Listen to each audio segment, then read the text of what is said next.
Dr. Rob Zadiska, what'd you do with your week off, man? There was a lot of... I watched a lot of football that was not Nebraska. It was kind of nice. It is nice to see what else is out there. It is weird because I had scareaway cancer on Saturday, so I didn't even get to watch really much of the Iowa game, but I still have like white face paint all over me. The Iowa game was maybe the one game I really didn't watch much of. It was interesting because watching Twitter today, and I think it was Huskers. Do you know that guy? Yeah. Okay. He did, and I'm just paraphrasing here. And this is like church or family. And what I mean by that, I think I've been pretty hard on Iowa, especially offensively. I know Iowa's not good offensively. I wouldn't say you're hard, but I mean, you're not going to candy coat. I don't candy coat it. I don't do that with Nebraska, and I'm a huge fan. Yeah. I live and die for Nebraska football. But he went online. It's like, all right, Big Ten brethren, we got to band together to make sure Iowa's not the worst 10-win season in college football history. And I'm like, well, back up for a second. Okay, I would consider Iowa Big Ten brethren. And I would take a 10-win team in the conference. Well, here's where I'll defend it. First of all, if Nebraska was sitting at 6-1 like Iowa right now and had won the exact same way, you wouldn't be bitching about it, right? You'd be like, winning ugly is still winning. Yeah, although I think we'd still be bitching. And Iowa fans are bitching. I mean, absolutely. Some of the loudest criticism I hear of Brian Ferentz and Iowa's offense comes from Iowa fans. But to say they're the worst 10-win team if they get to 10 wins in college football history or Big Ten history is just not accurate because their defense is one of the top in the country and their special teams also one of the top. Two of the three phases of the game. Yeah. But that's where people's minds are glued to. We only think offense a lot of the time, right? Because if you're not scoring points, if you're not racking up yards, well, you're just a shitty team. And I don't think that's the case. Yeah. The one thing I would say, though, the last couple of years, this has been a historically crappy offense. I mean, don't disagree with you. It's not that – because there's a difference between, hey, you've got this insane defense and this okay offense. I mean, a good comparison would be like, okay, let's go back to, I think it was the 2000 NFL season. Giants went to the Super Bowl, lost to the Baltimore Ravens. And that was the Baltimore Ravens that had Ray Lewis and Siragusa. And I mean, it just the entire arguably one of the best defenses in NFL history. I mean, you got the 85 Bears, you got the 86 and 90 Giants. You had you had the doomsday defenses with Dallas. That was one of the best defenses ever. But Baltimore's offense that year was horrible. It wasn't horrible. It was okay. Trent Dilfer, a quarterback that's won a Super Bowl. Yeah, that was a very okay offense. Iowa's not like that. I mean, it's not a case of this amazing defense and an okay offense. It's an amazing defense. Amazing special teams. And amazing special teams. And just trash on offense. They are horrible. I don't disagree with you, but to say it's the worst team, that's inaccurate. If you would have said the worst offense ever to win 10 games, I'd go, yes, I will give you that. Yes, I'd say absolutely. And I understand what you're saying. Here's the thing: if you've got a defense and special teams that are good enough to win 10 games, 10 wins is 10 wins. Now, and here's the other thing that when you look at it, Iowa's not winning 10 games if they're in the Big Ten East. No. So nobody in the current Big Ten West is winning 8 games if they're in the Big Ten East. Exactly. It's just that's kind of the difference is that all of a sudden, if you got to play Michigan and Ohio State and Penn State and, I was going to say Maryland, but they lost to a horrible Big Ten West team in Illinois. It's things change a little bit there with that dynamic. So I get it.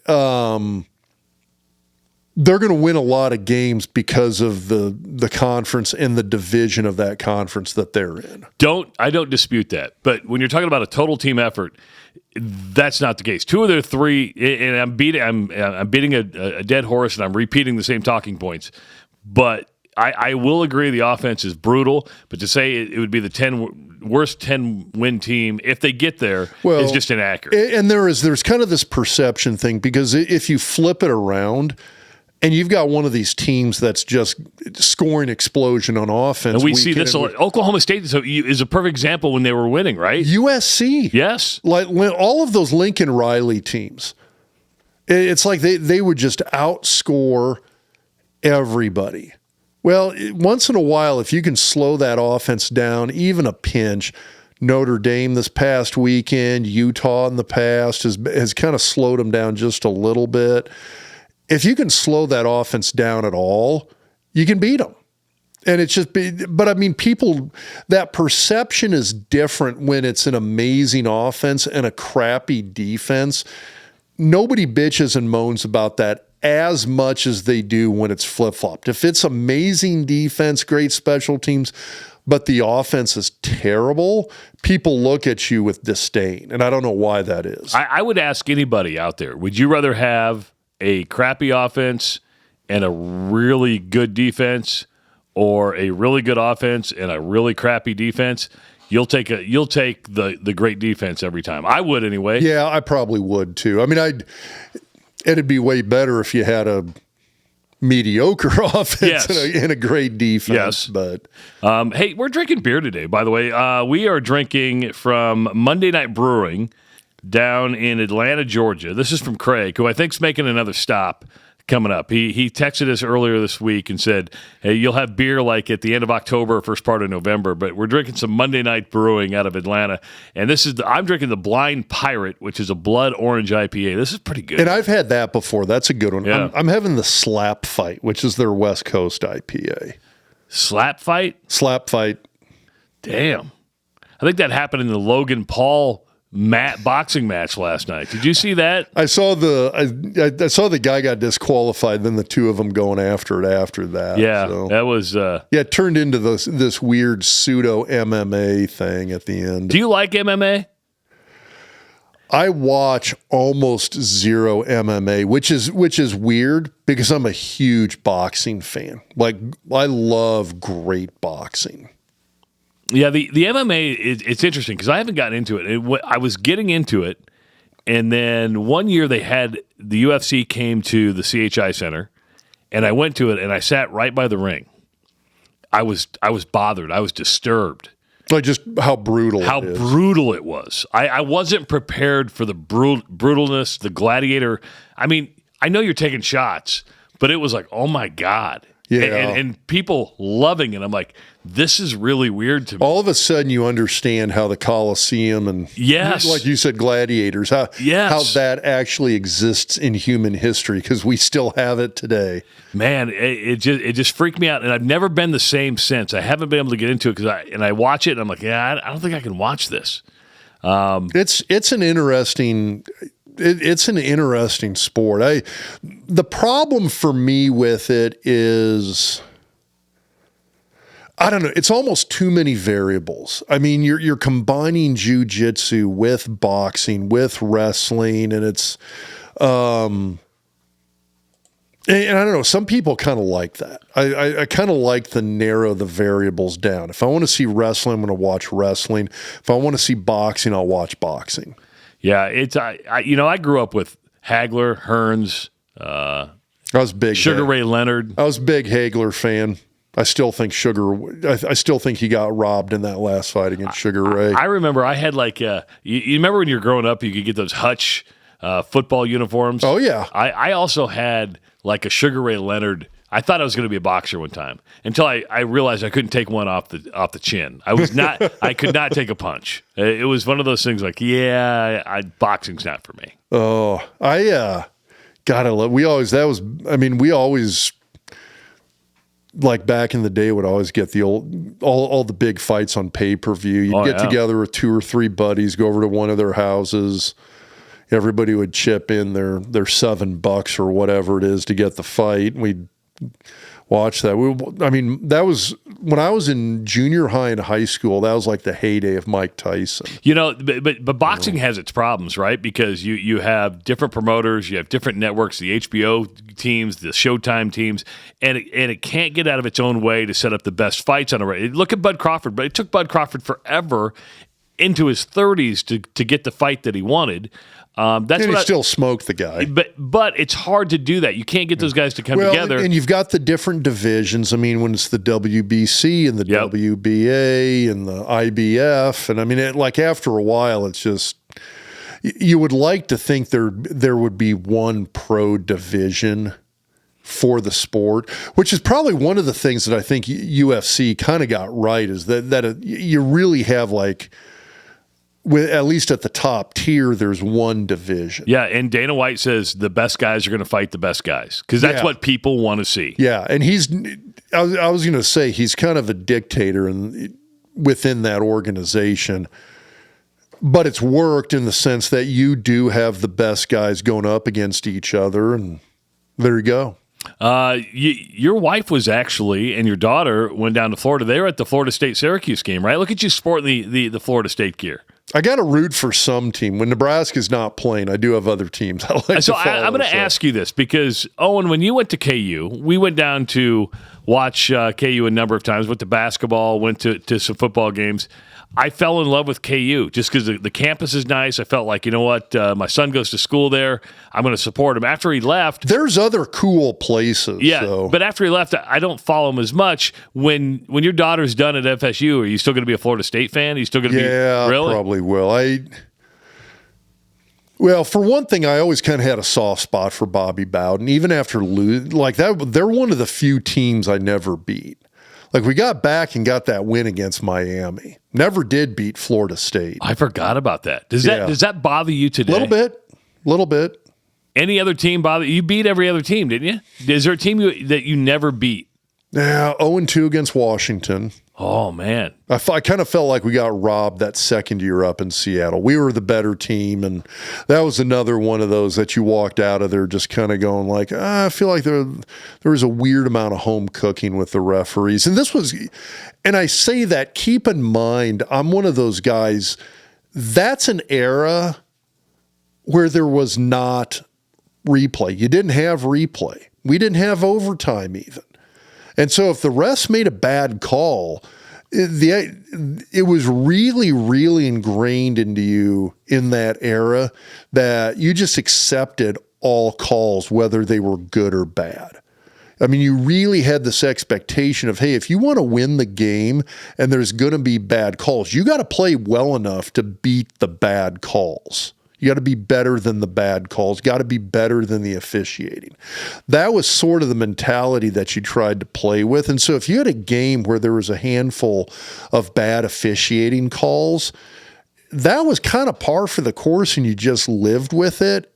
So it was really, truly rare that you walked out of a game and had the mindset of like, oh my God, we got screwed in this game.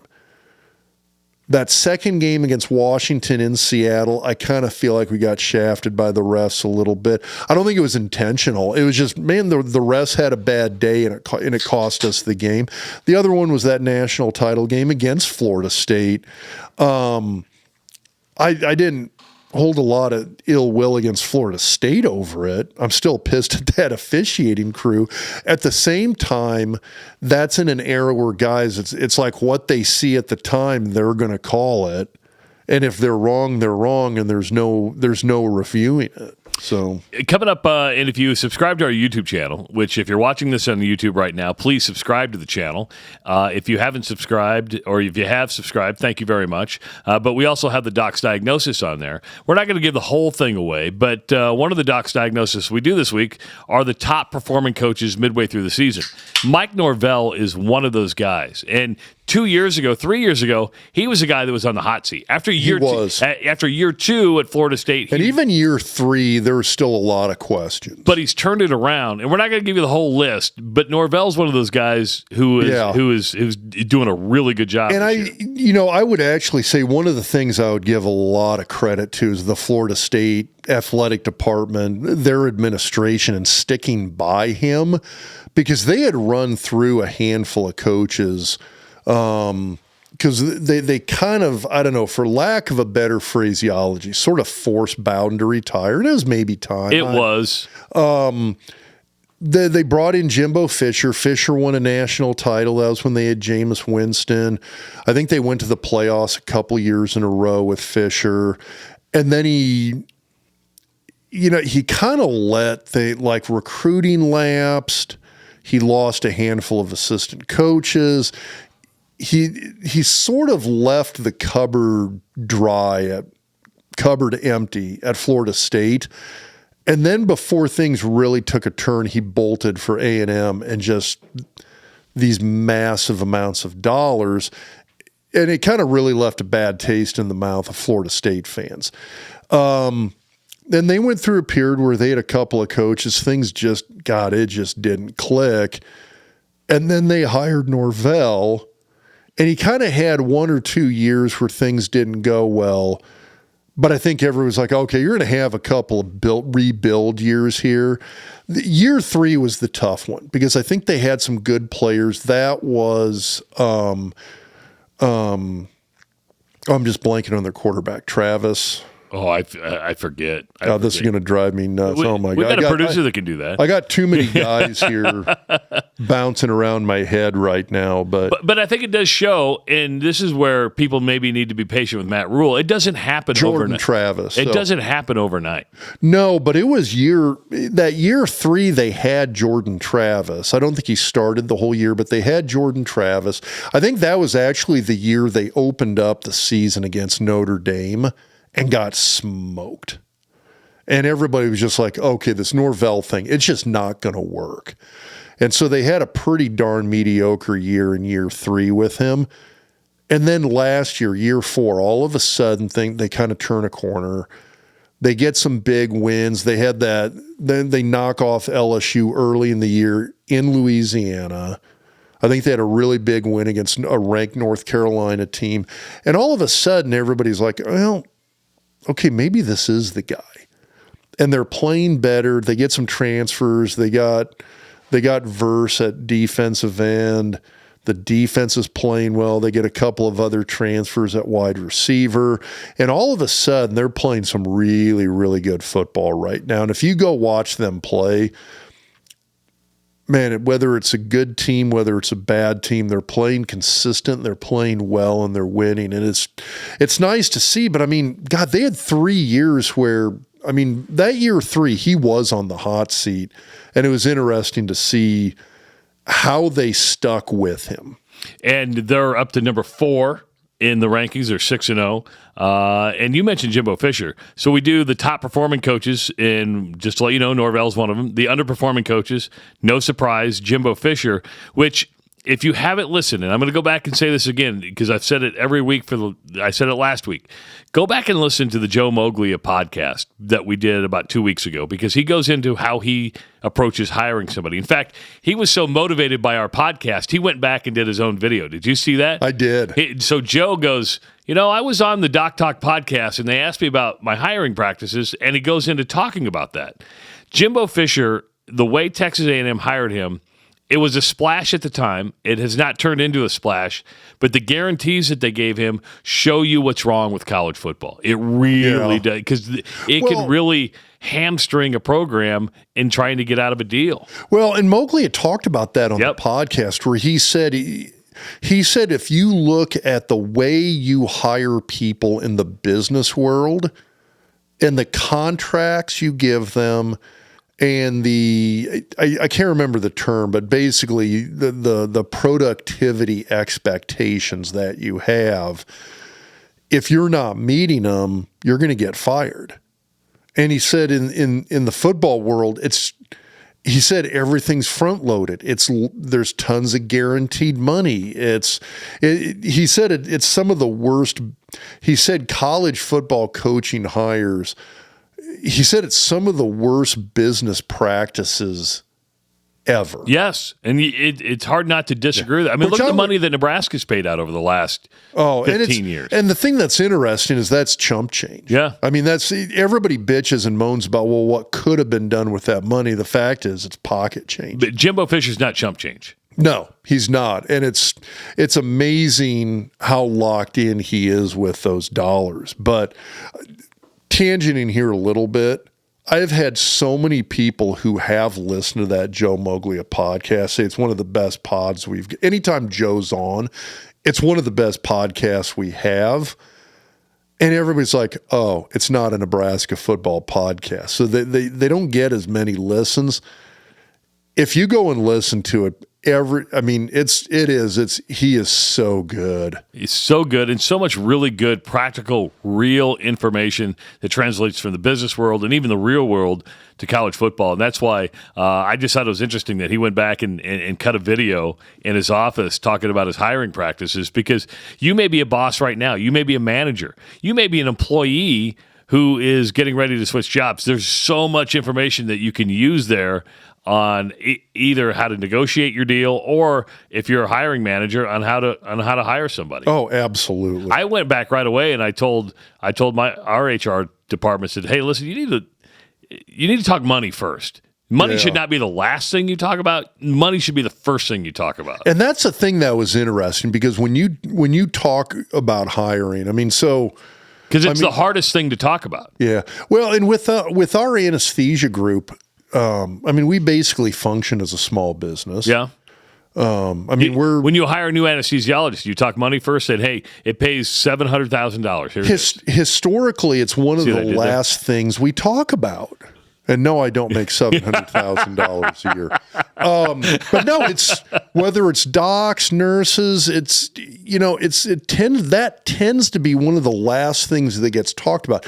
People put a huge amount of emphasis on, and I don't necessarily see the problem with this either, but people put a lot of emphasis on the culture, the lifestyle, the work-life balance. The graduation rates. Yeah, the work relationships within the business.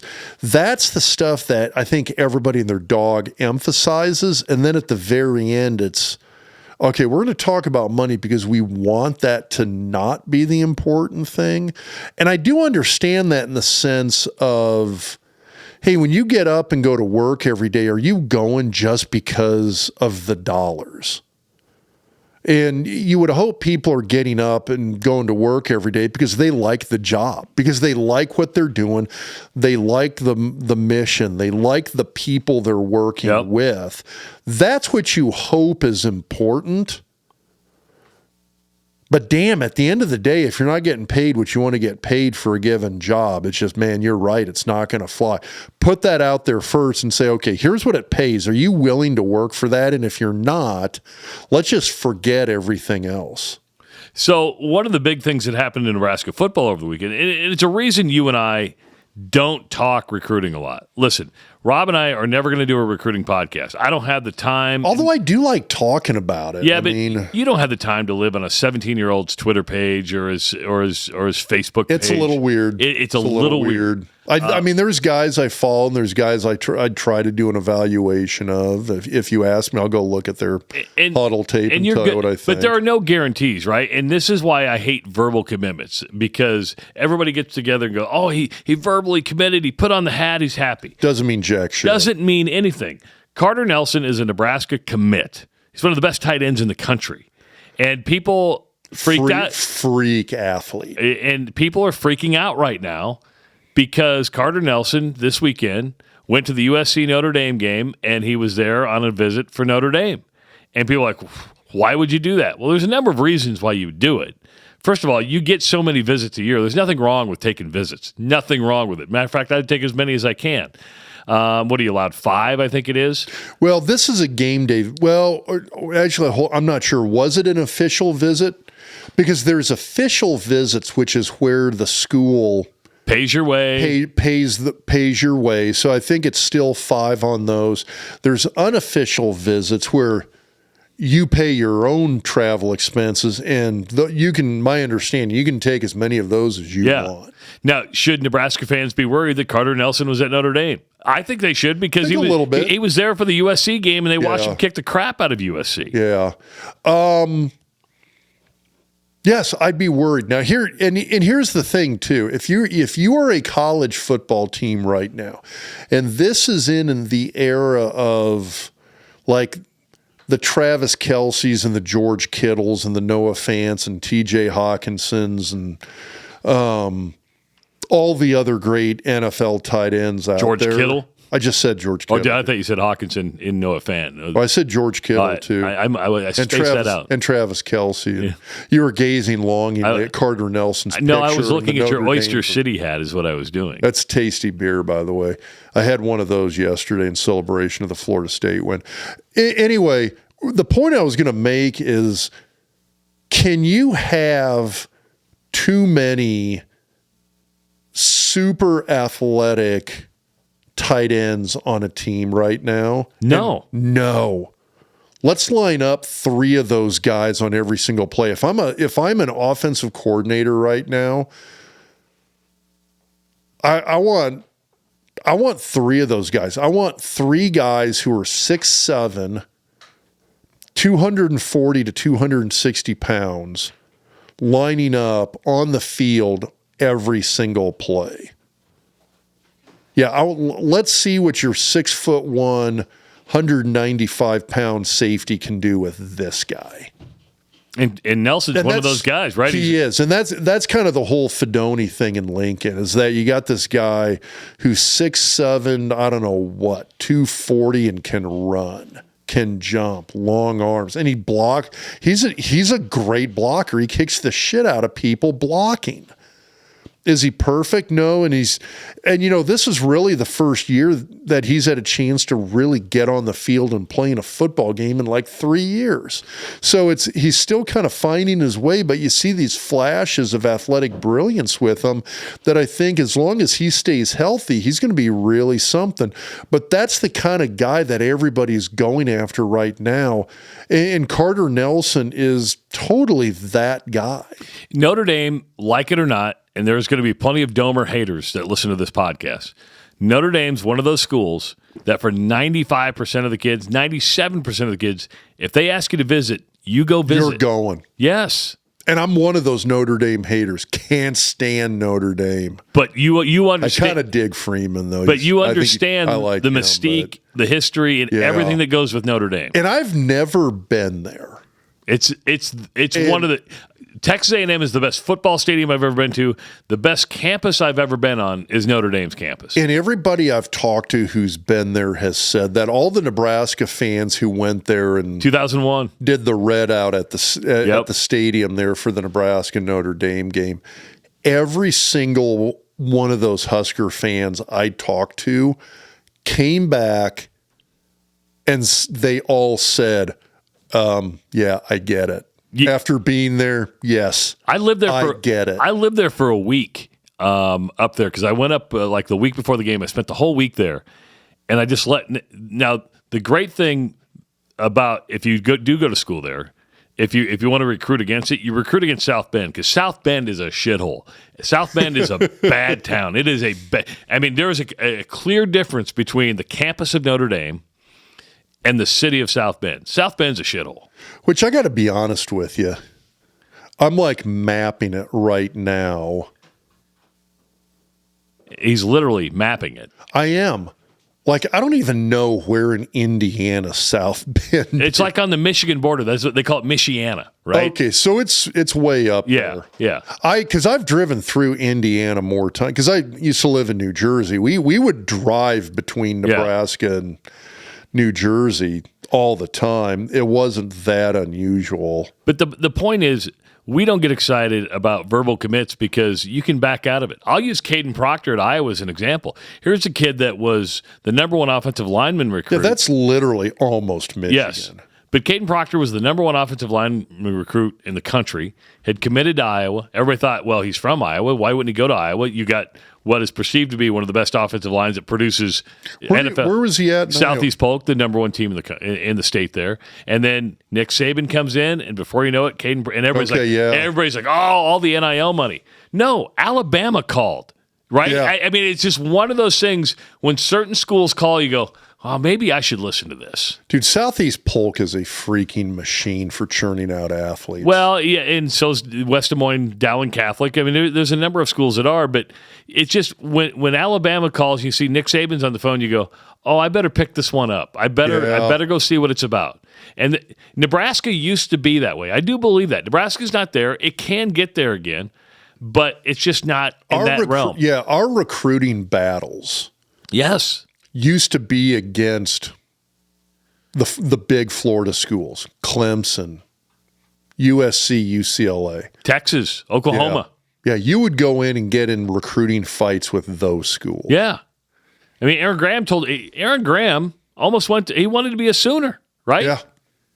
Wanted to be a Sooner. He sat here, told the story.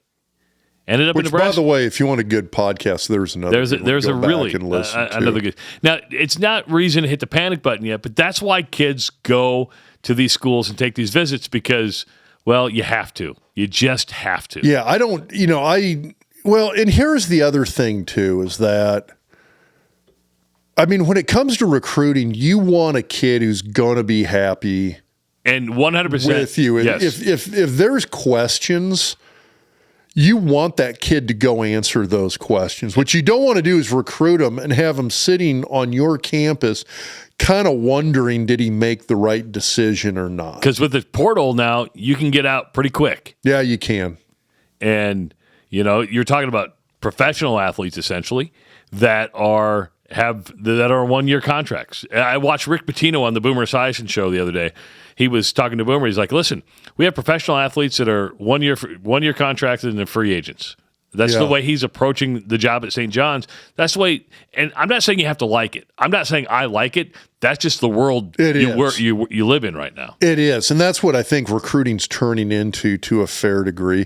I mean, I still think it really plays into how good a team are you? How much can you build a given team?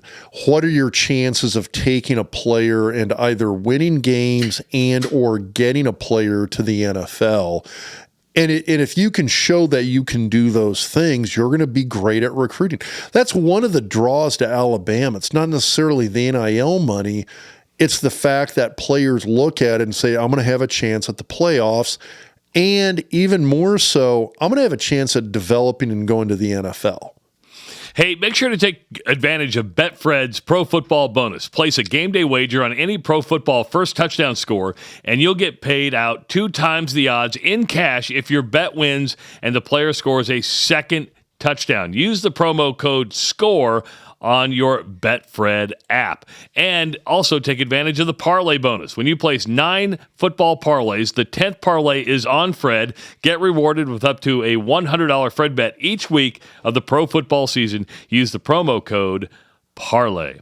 Nebraska did not play this weekend. They're back in action against Northwestern. Seemed like a pretty quiet week. You saw Matt Rule at some high school football games getting out and about, which is good. Yeah, and I mean, well, it's coming off of a win. I mean, you and I both talked about it. It was kind of an ugly win. But it was a win. It kind of evened up that record.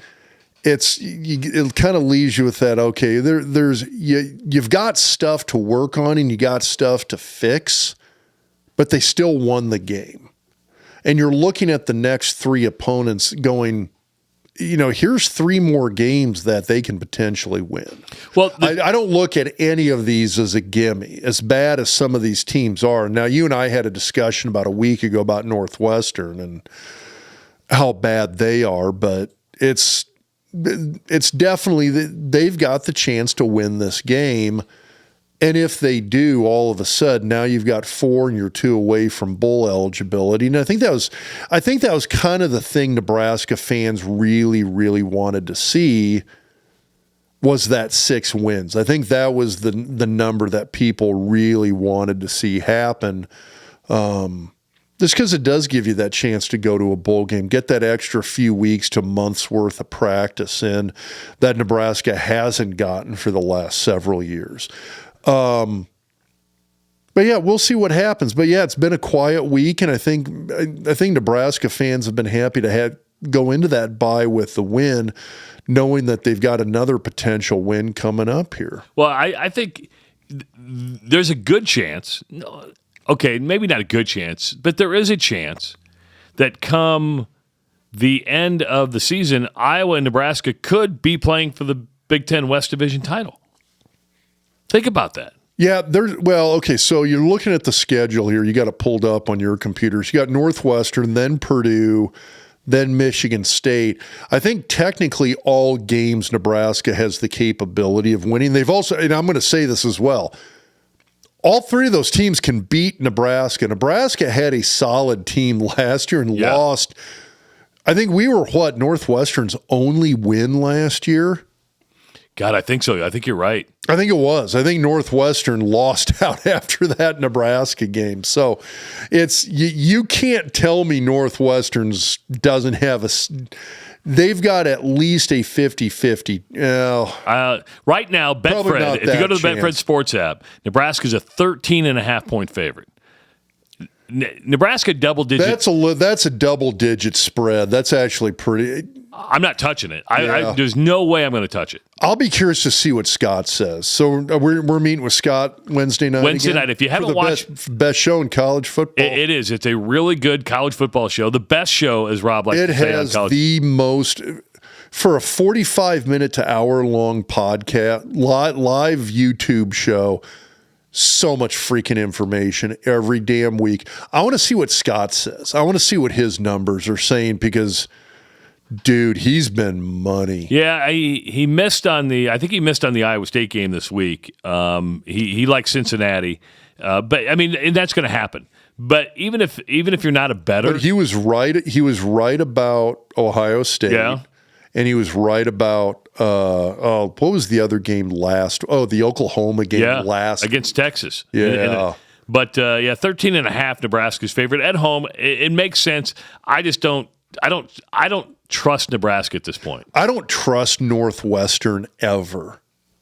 They're just one of those teams that's just they've been that improbability that has been just an absolute thorn in Nebraska's side since Nebraska came into the Big Ten. What does a bye week do for you? And I know some people say, Nebraska came off that win against Illinois, and then you take the break. Some people say it comes at a good time. I could make the argument, let's use the baseball playoffs.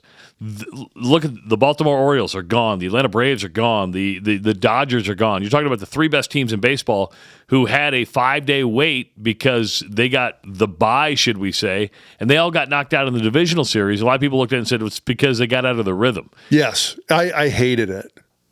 And it does kind of depend a little bit. If you're a coach, it depends on when in the season the bye week is, and it kind of depends, I think, a lot on the injury situation. If you're a team that has, I'm going to call it the recoverable injuries, the ankle sprains, the muscle strains, the little niggling injuries where you just need to give a guy like a week to heal up. If it's sort of in that, if you got a bye week that's in the latter third of the season, like mid or latter half of the season, midpoint onward, even later's better.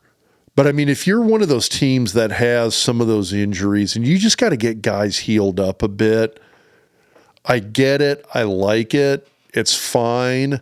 I shouldn't say I like it. It's fine if you got guys that you got to get healed up. Otherwise, though, that rhythm is big. I mean, and that's very, very real in all sports. I mean, you talk about baseball, it's all sports. And football is one of these sports where you really get into this weekly rhythm. I mean, it's whatever that schedule is. You play the game, you got your workout day the day after, then you got your day off, and then you come back, whether it's Monday or Tuesday that you start up practice again. You've got a half pad practice, a full pad practice, a half pad practice, and no pad practice. And then on Friday, you do that quick walkthrough, and then you're playing the game again on Saturday. It's this really set rhythm that completely gets thrown off. And God, dude, you lose that rhythm, and it just sucks. I mean, there were some things that, like, for instance, like the Thursday night ESPN games, those were games, whether it was college, we had a couple of them in the NFL as well, too. Talk about throwing a rhythm off, are those Thursday night games. Conversely, they were a blast to play in. Again, whether it was in college or the NFL, because you're the only game on. You're the only NFL game. You're the only college game on. And so everybody's watching. That's a ton of fun. It really, really is. But, man, that practice routine is completely thrown off. My senior year, we played Texas Tech on a Thursday night game down in Lubbock. By the time we got back to Lincoln, I mean, because you got a quick meal after the game, shower up, clean up, get to the airport. Man, it's like 1 a.m. when you fly out of Lubbock. You land in Lincoln, get off the plane, load up the bus, get back to the stadium. It's 5 a.m. And you're tired. And it's 5 a.m. on a Friday, and you're sitting here, and I remember we're on the plane, and as a team and coaching staff, they're trying to figure out, how do we do this? Do we give everybody Friday off and come back and try and do a quick practice Saturday? Do we give them Friday and do we practice? How do we do this? And I remember Osborne, like, when we landed in Lincoln, coming up to the front of the plane and asking us, he was like, hey, guys, we're going to be landing. We're busing to the airport. Do you want to just go to practice right now? Like, we'll knock out a practice. We got to get one practice in between Friday and Sunday. Do you guys want to knock out a practice now? Take Saturday and Sunday off, and then we show up Monday, and it's a normal week going forward on Monday. It's totally normal after that. And I remember as a team, everybody was like, yeah, screw it, let's do it. So we went to we bussed back to the stadium. Everybody took like a half an hour nap, and then we padded up and went out and did a half pad practice. Like, no joke, hours after a Thursday night football game. And honestly, it was great because we kind of focused more on running conditioning, kept the hitting light, got a bunch of lactic acid, another crud out of our system. And gets that game behind you too, doesn't it? Yeah. And then so the game's behind us, and then we had Saturday and Sunday off. He gave us 2 days off. Everybody healed up. And then we're right back for our normal Monday practice. And it worked great because what it did is it maintained that normal rhythm. And it's hard to do with some of those games. So bye weeks, the Thursday night games, the Friday night games, that stuff throws your rhythm off big time. And if you can figure out a way to work around that rhythm getting thrown off, you're going to do well. But that was one of the reasons I hated bye weeks, unless it was late season and you had a ton of injuries that you had to get healed up. The bye weeks they were nothing more than a rhythm disruptor. When you need legal representation, call Connor Orr at Orr in Horrigan. Of course, Connor has been on this podcast several times. He's a friend, and he's also a licensed sports agent in the state of Nebraska. He also focuses on corporate and personal injury litigations in both Nebraska and Iowa, and he can work with you on your business planning, estate planning, and real estate transactions. Call Connor Orr today at 402-408-6488. That's Connor Orr at Orr in Horrigan. Now, on our docs diagnosis, as we mentioned earlier, we talked about some of the underperforming coaches. We are also talking about coaches that are performing or overperforming, and we mentioned Mike Norvell. I don't think you can overperform. Okay, but they're doing a hell of a job. On the rise. On the rise. You talked about Mike Norvell. One of your guys that wasn't on your list was Matt Rule. So midway through the season, What do you like that you've seen out of Matt Rule as a head coach, and what don't you like that you've seen out of Matt Rule as a head coach? And I actually thought about putting him on the list, and okay. So for the Husker fans that are going to be upset that I didn't have him on the list, because I know a lot of Husker fans, if you're looking at what he has to work with, so in terms of reasons for him to have been on that list, there are reasons. This is a young team. This is a team with a bunch of injuries. Tons. This is a team that had, there are some big thin spots, some gaps in the lineup. I mean, even you look at quarterback. I mean, did anybody ever look at this and say, like, yeah, we're going to be riding or dying with Heinrich Harburg? No. That is not what anybody thought. If anything, I think people were looking at him and going, okay, he's going to be our second, maybe third string quarterback, but it's going to be more of what we wanted Luke McCaffrey to be. He's going to be this sort of pseudo slot, big tight end kind of kid who's going to go out there. He's going to come out of the backfield as an H-back, running the ball, edge blocker, catching some passes. And now it's one of those like, no, he's the quarterback.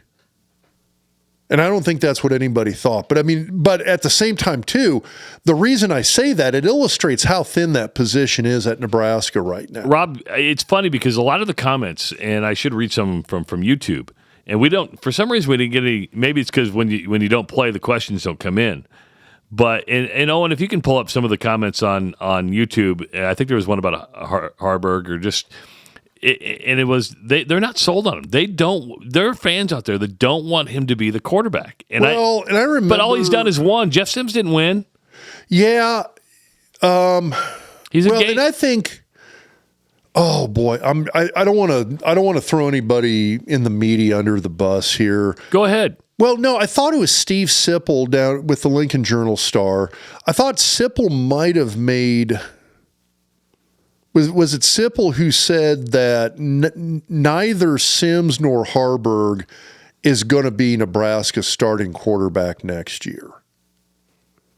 I might be wrong on that, but somebody was during an interview or a podcast had made that comment. And I think I'm not necessarily disagreeing with it. On the flip side, when you look at where Nebraska's at right now, especially after games 1 and 2, you're sitting here going, okay, man, we just need somebody who can be a game manager and not turn the ball over. And that's Harburg for the most part. And right now, that's Harburg. And at the same time, he's one of these guys who has enough athletic ability that he has about one or two big scoring plays a game that have been huge for us. Well, and if you get that out of your quarterback, you're doing pretty well. I mean, if you look and say, hey, I'm going to have a quarterback, good game manager, doesn't turn the ball over, and oh, guess what? They're going to have two big plays every game that either score or lead to a score. If you say that to most fans, they're going to take that every time. Now, that's what Harburg's done. Now, the problem is, in terms of this evaluation of whether you're trying to evaluate Matt Rule or you're trying to evaluate Harburg or Nebraska quarterbacks in general, we're playing in just this god-awful division. They're not good. Nobody is. Us included. Yes. So it's how do you judge that? Now, do I think Matt Rule's making chicken salad out of chicken shit? Well, I'm not calling these guys chicken shit. They're Division I football players at a Power 5 school. They're all pretty good. I mean, the worst guys on that team are better than almost anybody else listening to this podcast. They are better. If you're listening to this podcast, the reality is that Bryce Benhart and Turner Corcoran are better offensive linemen than you are.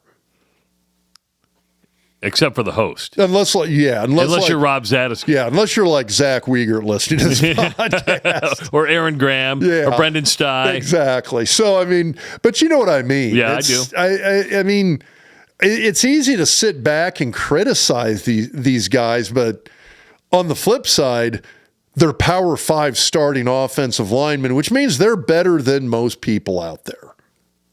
I would agree. So I don't want to be too negative in my critique here. But you've been pretty critical of the offensive line. But I have been, and they're within Power 5 football, they're not great. So if we take that as our baseline level, they're not great. They're playing in a division of a conference that is not very good.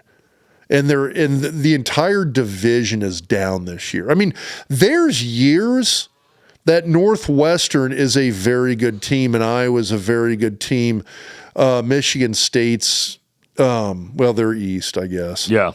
But Wisconsin's a very good team, so on and so forth. This is a real, like, all the crap within the Big Ten Conference this year is in the West Division. It's a horrible division. So when you're trying to evaluate Matt Rule, has he done a good job, in my opinion? Yes. He didn't have much to work with. He had to pull a transfer portal guy in to play center. He's still got huge gaps on that offensive line. He took a total gamble at quarterback, which here's the thing, if we had stayed with Casey Thompson, I said this earlier in the year, total gamble. He's coming off of a shoulder surgery. Well, you were not going to be able to. And as we learned, he's got a torn ACL this year. Yeah, and but that you can throw that out because does he tear his ACL if he's at Nebraska? Who knows?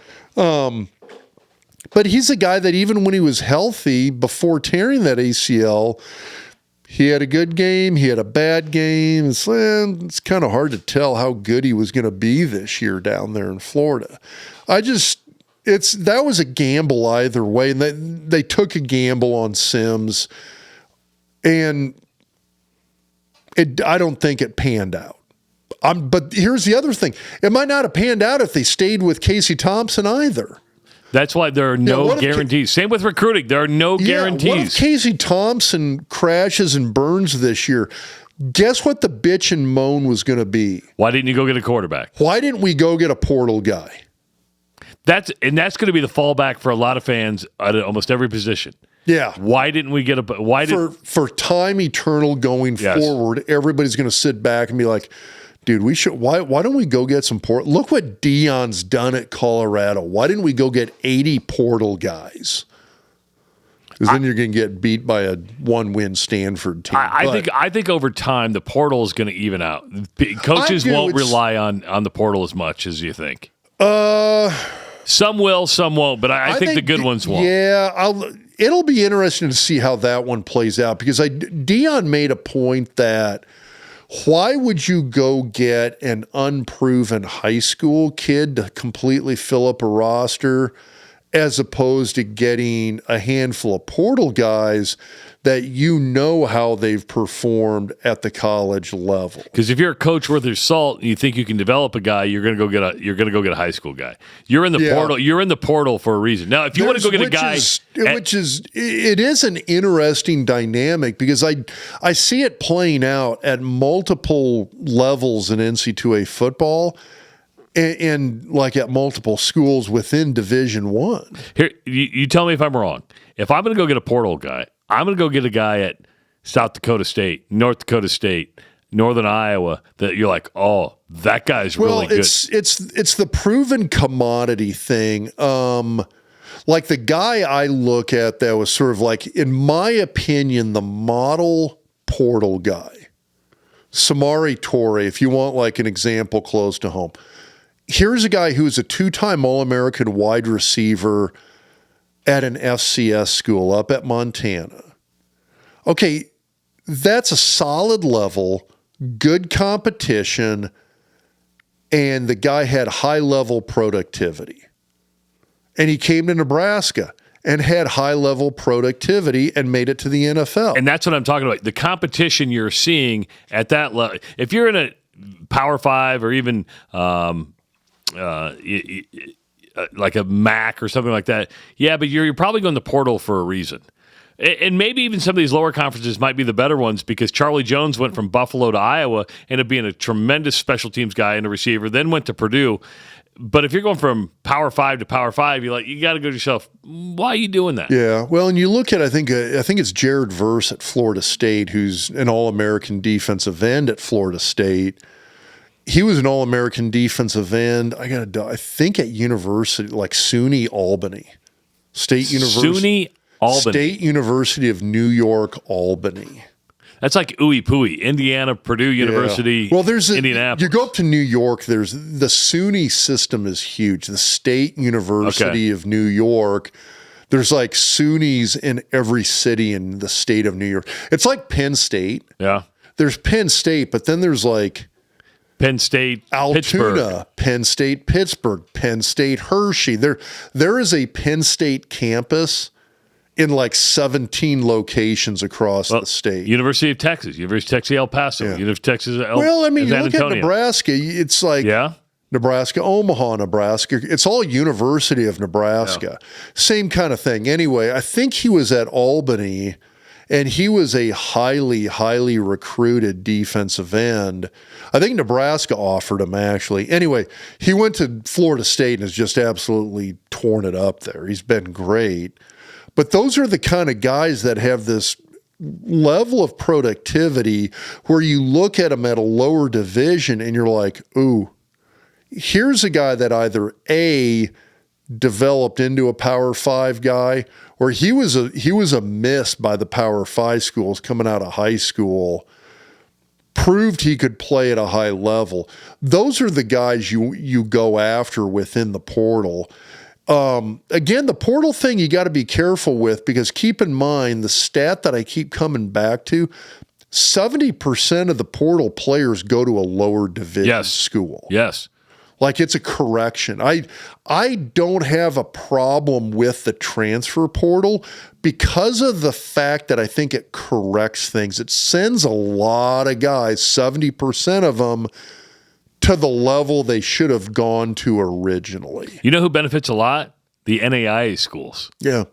Which, and you see, it is kind of interesting because you see some of the Division II schools. So, again, we've talked about this a bunch. My son plays for Augustana. 7-0 those Vikings are. 7-0, baby. They are playing good. They're in the national rankings. There you go. Knock on wood. I don't want to jinx stuff. Got a big one, I think, against Mankato this coming weekend. But you've got a coaching staff there in Sioux Falls who really, I mean, they grab some transfers every year, but man, they really go hard after the high school kids, and they want to get guys there and develop them over 3 or 4 years, and that's kind of been Rule's model for what he's kind of preached that's what he wants to go find some freak of nature athletes and develop them over 3 to 4 years, which is again kind of why I'm sitting here going like, well, jury's still kind of out. Let's see what happens after year 2, after year 3. I'm not saying I'm not sold. I actually really like Rule. I do. And I think if things move in the direction that I think they're moving, we're going to look back on this season. And even if they only win maybe 1, maybe 2 more games, get to 4 or 5 wins, I think we're going to look back on this and we are going to, in fact, say, holy cow, he made chicken salad out of chicken shit because, God, he just didn't have anything to work with, and the guys he did have to work with was this smattering of transfers and then some freshmen and sophomores, and that was it. And so if that's the case, then we're going to look back and go, this was an amazing coaching job. But it's kind of like Norvell at Florida State. If you look at Norvell right now, everybody's going like, oh my God, talk about a home run hire for Florida State right now, that they are playing at such a high level. I mean, they finished a ranked team last year. They're going to finish a ranked team again this year. They are playing so well. God, that first 2 or 3 seasons were a little sketchy. and people had a lot of questions. Let's give this a year or two, and then we'll make a decision on whether a rule's doing a great job or not. Oh, and anything on the YouTube comments? I didn't find anything.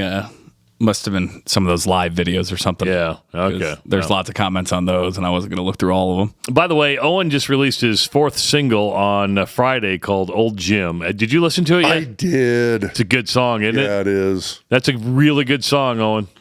Yeah, thank you. If you like fiddle, if you like really deep lyrics, and if you like a steel guitar, man, that's a song to go listen to. I had that thing turned up really loud in the car.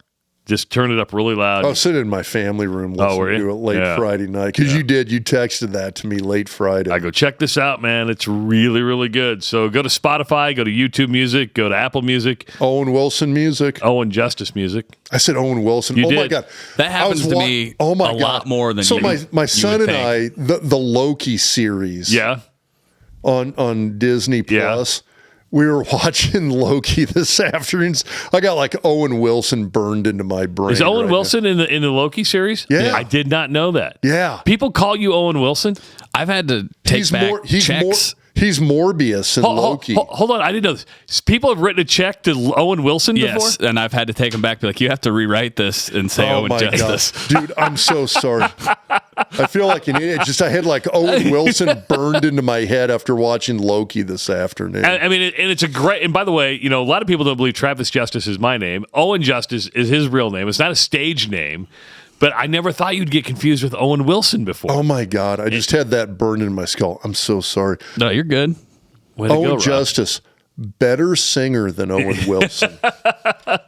Hey, make sure to check out Husker Hounds. Lots of great deals at Husker Hounds. All October, house flags are just 25% off. Same for ceramic game day party trays, travel mugs. Halloween just around the corner. Now, Halloween was for me on Saturday night because we had Scare Away Cancer. Raised a lot of money for pediatric cancer patients. And, I don't ask much on this podcast.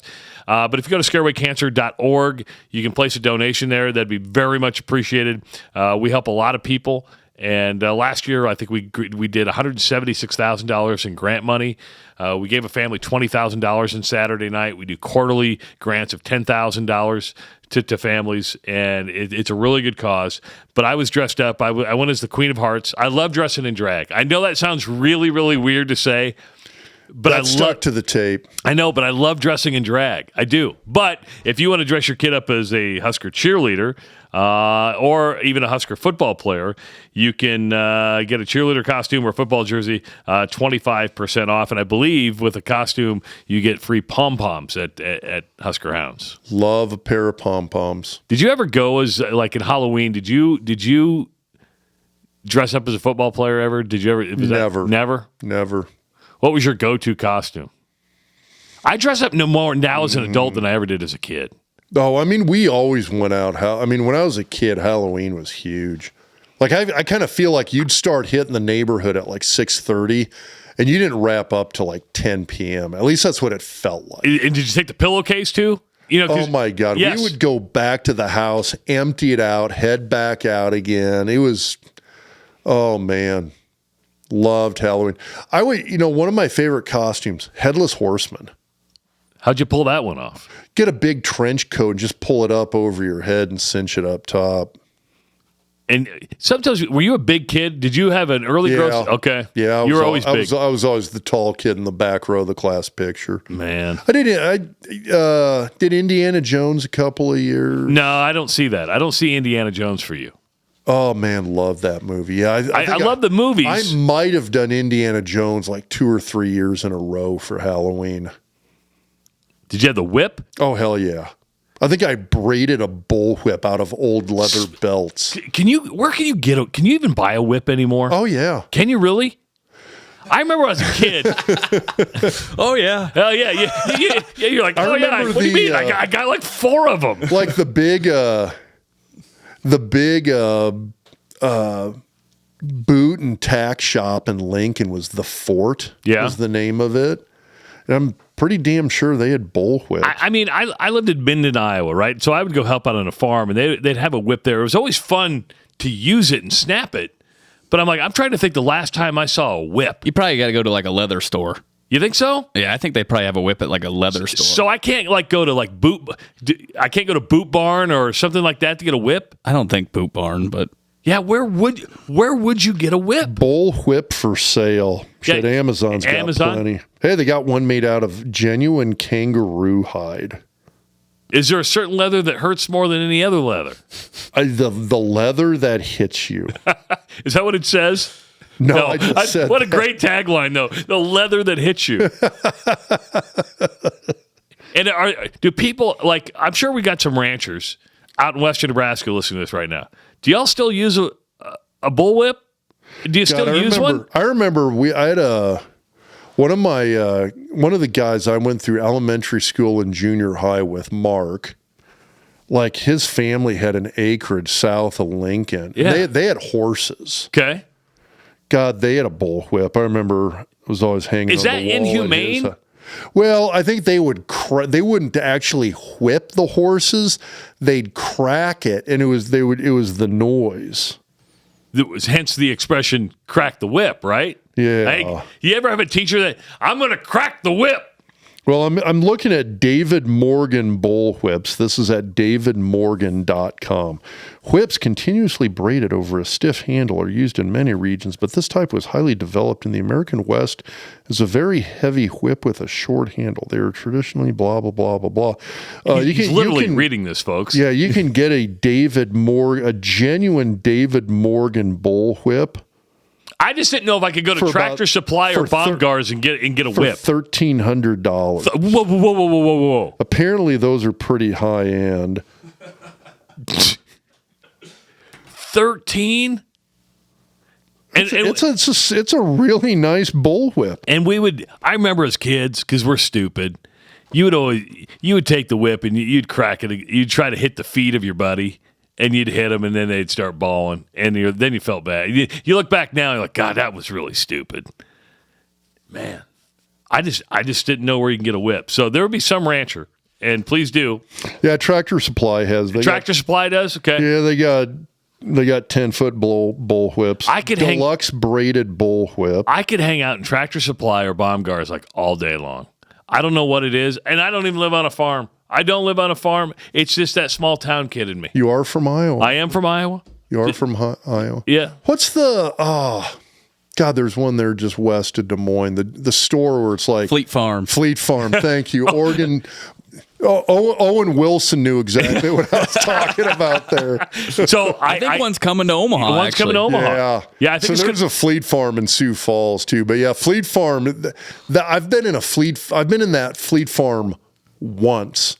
And it's one of those, I can never go back in a Fleet Farm again. Because you're going to drop thousands of dollars? Because I'm going to drop a lot of money and probably just not leave. I don't know what it is about a farm store that I like. But I think the Fleet Farm here is supposed to go out like on the Highway 375 exit, if I'm not mistaken. So the Gretna exit. Okay. I think there's some land out there plotted for that. I could be wrong. But yeah, I'm sure you can get a bull. I think you can get anything at Well, I mean, even Tractor Supply, it's one of those, I need some fence posts and a gun safe. And you can get it there. And they'll have it. Well, here's what I learned. I didn't even know this. So we've got, you've noticed we've got these new headphone holders, right? Yeah. This is like a legit. So I thought Owen had bought these off of like B&H Video, or he goes to Sweetwater quite a bit. So I go, hey, I'll reimburse you for them. Where'd you get them at? Where'd you get these at, Owen? I got them at Menards. Menards had a headphone holder. They got everything there. They kind of do. I think Menards is a little, they're kind of like, I think people look down on Menards because it's sort of like they're to Home Depot or Lowe's what like Shopko is to Target. Is Shopko even around? Didn't they file for bankruptcy? I don't know. You could have went local and said it's the Pomida of what Pomida is to Target. Is there a Pomida in Nebraska they all closed anyways, yeah, right? Pomidas are done. Used to be Pomidas all across Nebraska and Iowa. Owen's building the deck right now at his house, and my brother-in-law Tony too. They swear Menards is better than Home Depot and Lowe's. Oh yeah, Menards is the way to go. Yeah, it kind of is. Yeah. I will say that when I really need something and I can't find it, It's like Walmart. Like, you don't want to go there. Yeah, but you have to. But they're the one place that they will have that stuff. You're 100% correct. They'll have it. I wonder if I can get a bullwhip at Walmart. I bet at the Walmart. Tractor Supply had them. I bet if I go to the Walmart in Shadron, I bet I can get a bullwhip. We're going to find this out. Okay. Can I get a bullwhip at Walmart? Probably special order on Walmart or Menards. Rob actually doing the search as we speak. Yes. You can? Yeah, Walmart has bullwhips. Oh, my God. Is a bullwhip a weapon? Yeah, oh yeah. I'm sure you could use it as one. Oh, yeah, you could. $39.99. I could pick up one of these chairs and it's a weapon. Listen, that $39.99 for the bullwhip is a lot better than the $1,300 just because it was like hand braided by some Why cowboy. do you hate David Morgan? I don't hate David Morgan. I'm just saying. It's kind of like... I don't know the guy, but apparently he makes a damn fine bullwhip. But apparently, it's kind of like bourbon, right? I can go buy a $500 to $1,000 bottle of Pappy Van Winkle, but is it really going to taste that different from the Basil Hayden's that I'm putting in my house for $75? Probably not. Hell, How much is that Kirkland bourbon? I think the Kirkland bourbon was like $35, and I'm fine with the Kirkland bourbon. And I've been drinking more and more of that scotch you brought me. Yeah. Dude, I like it. At first, I was like, then the more I drank it, I'm like, oh, this is really good. It's refined. It's really, really good. Yeah, but you said you're more of a bourbon guy and not a scotch guy. I'm not, but you may turn me into a scotch guy. See, all the, like... And there is a difference between bourbon and scotch. Yeah. All the old men in my family were scotch drinkers. Like the grandparents, the uncles. You know why? Because you're smart. I'm not a smart person. I'm not a scotch. I'm just telling you what the people in my family drank. Because you came from a sophisticated, educated family. I came from a bunch of Iowa, small town folks from Iowa. Yeah, but you're smart. And Well, that's true. Yeah. But I'm not a scotch drinker. I'm a beer drinker. Yeah, and you can pound the beer. Did you drink that seltzer yet? Yeah. You drank that? That was like 9%. Yeah, it was one. I had one. Okay. I'm just saying, man. Just saying. Hey, if you have not watched Behind the Point Spread, we talked about it earlier, but it's another reason to subscribe to the Doc Talk Sports YouTube channel. Behind the Point Spread comes up on Wednesday night. Join Dr. Rob Zadiska, myself, and Scott Spreitzer, our Vegas insider, with a lot good information on college football. We usually look at 4 college football games. Nebraska's always going to be one. Iowa's always going to be one. That's for me. I need a little pleasure out of this. But we look at 2 other college football games. But what we've been doing all season, we go into these metrics, and Scott comes up with like metrics he takes a look at. It's crazy to think. I just blanked. What was Scott's? Because I kind of honed in on Scott's take on some of his other games. I'm blanking on what he said about the Iowa-Wisconsin game. I don't think he was going to touch it, but remember, Wisconsin was a 10-point favorite. Okay. He had Wisconsin on a neutral field, an 8.5-point favorite, so he thought the line was set about right. I don't think he bet it because you don't want to bet 2 teams like that because you never know what's going to happen. Yeah. But the under came in. Geez, that under was at 33. He texted me the next day. He's like, that was the thing that scared me about that one is how low that under. It dropped to like 33.5 on some books. 33.5 is bad, and it hit the under. Yeah, that's the thing when nobody's scoring points. You have no clue who's going to win that damn game. Nope. I mean, hell, a safety ended up playing a big part in that game. Yes. So. Yeah, stuff like that. That's the problem with those games. I mean, it's one of those. I've never really known much about games in terms of looking at gambling, look at an over-unders, things like that.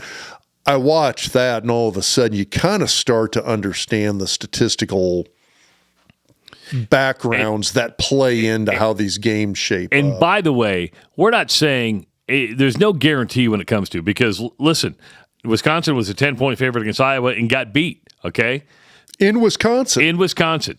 So they beat the odds. But like his last metric that he used, and you can go back and watch the show, is the rushing rate or yards over expectancy. Just little things they look at that over time, it's kind of like the S&P 500. You got to play the long game with this. Over time, these numbers will work out, but there will also be a week where they don't work out. Which, did you look at the rushing yardage for Iowa and Wisconsin? Iowa outrushed them big time. Now, it didn't hurt that you had, LaShawn Williams go for an 87-yard touchdown run. Yeah, I think it was like 74 or like 72, but his total was like 176 yards rushing. So, I mean, remove that one run. He's still over 100 yards. And he's a 100-yard rusher still. Yeah, against a really good defense. Yeah, so it's kind of one of those, I look at that, and it was just one of those that kind of plays into that stuff Scott was talking about, is you had a guy who went over that metric, and Iowa wins the game. Hey, we do need to thank Husker Max, huskermax.com, David Max and Joe Hudson over there for distributing this podcast. Head to huskermax.com for the latest news, opinion, and from a variety of voices. Lots of them up there. If you have questions for Dr. Rob Zatechka, either after listening to this podcast or after the game against Northwestern this weekend, send them to doctalksports@gmail.com. That's doctalksports@gmail.com. You can follow us on the socials, Twitter @DocTalkSports, Facebook @DocTalkSports. Subscribe to the YouTube channel. I can't ask enough. Subscribe to the YouTube channel. And, of course, we are now on TikTok. We got the TikTok videos. We're going to do a TikTok. We got the TikTok taken care of, man. Nice. Got the TikTok taken care of. Dr. Rob, always good to see you, my friend. Absolutely. If you like the podcast, give it a like. You write a review for us. That would be awesome, too. A lot of you listen to this each and every week and each and every month, and we appreciate that. Just know we do appreciate everybody takes the time to take, this time, an hour and 15 minutes out of your day to listen to us babble. I was actually scared away can't say that. I talked. She goes, "Oh, my God, Doc Talk Sports." I'm like, there was a time it used to be television, but now it's like, I listen to your podcast all the time. She actually said she listens to the podcast so she can go to work and talk to the guys like she knows what she's talking about. I love it. That was super, super cool. Start listening to the Behind the Point Spread, and then you'll really be able to that should be our drop some tagline. Knowledge bombs. The Doc Talk podcast presented by Betfred Sports. Become smarter. Really? That's what it is. Become smarter. And also, go listen to Owen's new single, Old Jim. You can find it on Spotify, Apple Music, anywhere you can get your music.